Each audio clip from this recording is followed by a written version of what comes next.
Bapak Ibu, kajian kita pada hari ini adalah hikmah atau pasal ke-7 tentang keraguan memadamkan cahaya basirah dan cahaya syirk. Kata Ibnu Athaillah, la yushakkikannaka fil wa'di, la yushakkikannaka, jangan sampai keraguanmu fil wa'di, terhadap janji, maksudnya janji Allah, adamu wuqu'il mau'udi, karena tidak terlaksananya apa yang telah dijanjikan itu.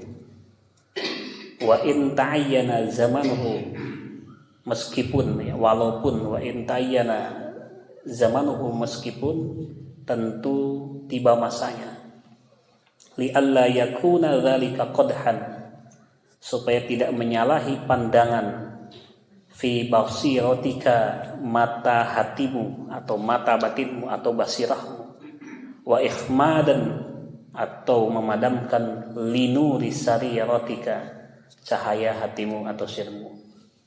Jadi penjelasannya, manusia sebagai hamba tidak mengetahui kapan Allah akan menurunkan karunia rahmatnya, sehingga manusia jika melihat tanda-tanda itu menyangka, mengira, menduga mungkin telah tiba saatnya, padahal bagi Allah belum memenuhi syarat yang dikehendakinya. Maka bila tidak terjadi apa yang telah dikira-kira itu, hendaknya tidak ragu terhadap kebenaran janji Allah.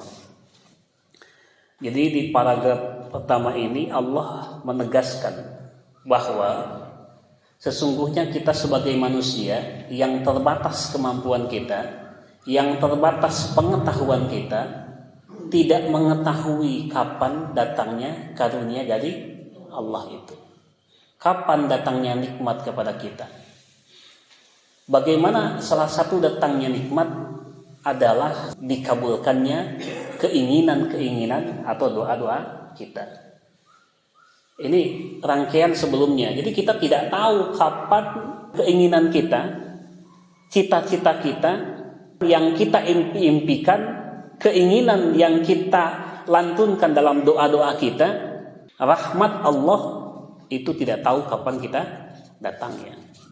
Maka kata Ibnu Athaillah, la yushakkikannaka, jangan engkau ragu-ragu terhadap janji Allah. Karena janji Allah itu pasti. Innallaha la yukhliful mi'ad. Sesungguhnya Allah tidak akan pernah menyalahi janjinya. Dalam Al-Quran ada sebuah hikmah dari kisah Nabi Ibrahim dan istrinya Siti Sarah. Nabi Ibrahim alaihissalam senantiasa berdoa agar dikaruniai keturunan. Sebagaimana kita ketahui bahwa Nabi Ibrahim itu lama mendapatkan anak atau keturunan. Nah, Nabi Ibrahim alaihissalam dan Siti Sarah itu berdoa puluhan tahun lamanya. Sebagaimana termaktub dalam Al-Quran surat As-Saffat, Rabbi habli minas sholihin, ya Allah berikanlah kepada kami keturunan yang soleh.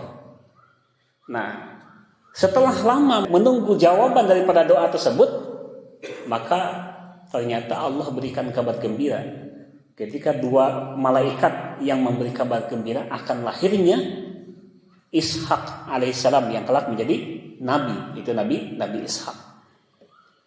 Nah, Siti Sarah digambarkan tersenyum keheranan. Jadi dia tua kan. Nabi anak mungkin rasanya. Sambil dengan Nabi Zakaria, ini wahanar azmu, ko tulang larapuh ya. Kalau bahasa Jawa ko mato lah kabuah ya. Ko gigi lagu gua, ko uban labata buah, itu bahasa Jawa gitu. Sama juga itu bahasanya. Jadi kan heran, tidak mungkin gitu kan. Ternyata dua malaikat memberikan kabar gembira bahwa akan lahirnya Ishak alaihissalam yang kelak menjadi nabi. Kemudian juga sedari Siti Hajar lahirlah Ismail yang kelak jadi nabi. Pertanyaannya, kenapa Nabi Ibrahim dan istrinya itu lama mendapatkan keturunan? Ini sebuah pertanyaan. Ya. Istrinya berkata, sungguh mengherankan apakah aku akan melahirkan anak padahal aku adalah seorang perempuan tua. Dan suamiku pun dalam keadaan yang sudah tua pula. Jadi Siti Sarah ya, itu sudah tua. Kemudian Nabi Ibrahim juga sudah tua. Nah, sesungguhnya ini benar-benar sesuatu yang aneh. Tentu aneh nah. Kalau ada di awal misalnya umurnya 70 tahun hamil, ibu-ibu punya anak, aneh nggak? Aneh. Atau 80 tahun ya, tiba-tiba melahirkan seorang anak, aneh nggak? Aneh. Atau mungkin umurnya menjelang 60 tahun. Tidak mungkin. Kemudian para malaikat itu berkata, apakah kamu merasa heran tentang ketetapan Allah?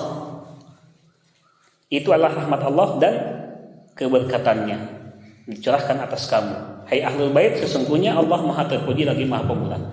Kemudian Nabi Ibrahim berkata, apakah kamu memberi kabar gembira kepadaku padahal usiaku telah lanjut?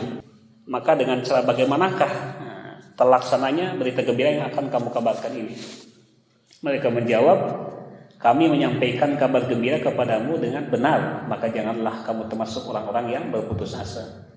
Ibrahim berkata, tidak ada orang yang berputus asa dari rahmatnya kecuali orang-orang yang sesat. Jadi satu hal yang perlu dicatat, mengapa doa Siti Sarah yang sangat menginginkan keturunan, kenapa lambat dikabulkan? Ada sedikit catatan, tanda petik ya, bahwa dalam kisah Siti Sarah ya, kelahiran Ishak, Nabi Ishak tertunda sebagai hukuman, ini tanda petik. Ya, lain mungkin Allah menghukum seorang istri Nabi ya. Maksudnya hukuman itu tanda petik soalnya. Atau teguran, ya, teguran karena bersitan keraguan akan janji Allah. Artinya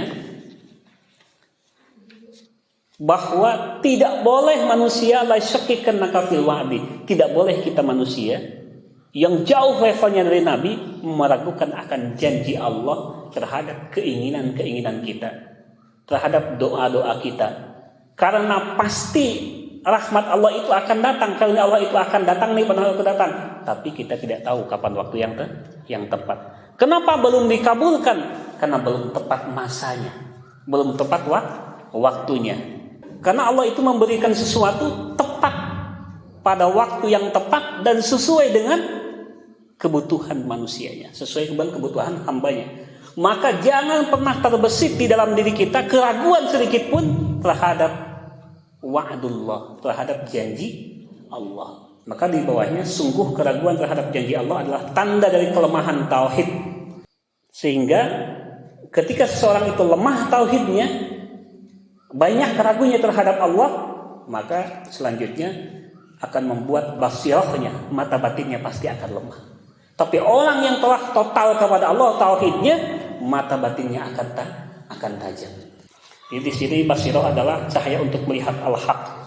Apa yang dimaksud basirah, mata batin adalah cahaya untuk melihat al-haq. Al-haq itu bisa dua makna.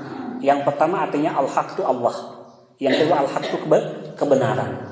Jadi kalau kita ingin melihat Allah, ya, bukan dengan mata lahir ya. Kalau kita ingin melihat Allah, maka lihatlah alam semesta. Ini yang basirah. Jadi kalau kita ingin melihat Allah, lihatlah alam semesta. Kalau kita seorang yang meyakini adanya Allah, lihatlah bahwa sesuatu yang ada pasti ada yang diadakan. Sesuatu yang tercipta pasti ada yang diciptakan. Maka orang yang tauhidnya tinggi, maka mata batinnya, basirahnya dan sirnya akan dibuka oleh Allah Subhanahu wa ta'ala. Tapi orang-orang yang banyak ragu-ragu terhadap janji Allah, yang ragu-ragu, yang khawatir, yang tauhidnya lemah, maka dia akan dijauhkan daripada mata batin, basirah dan cahaya sir yang bersinar, maka ya, padam. Jadi keraguan itu akan mengganggu cahaya basirah, cahaya mata batin dan cahaya sir, rahasia-rahasia.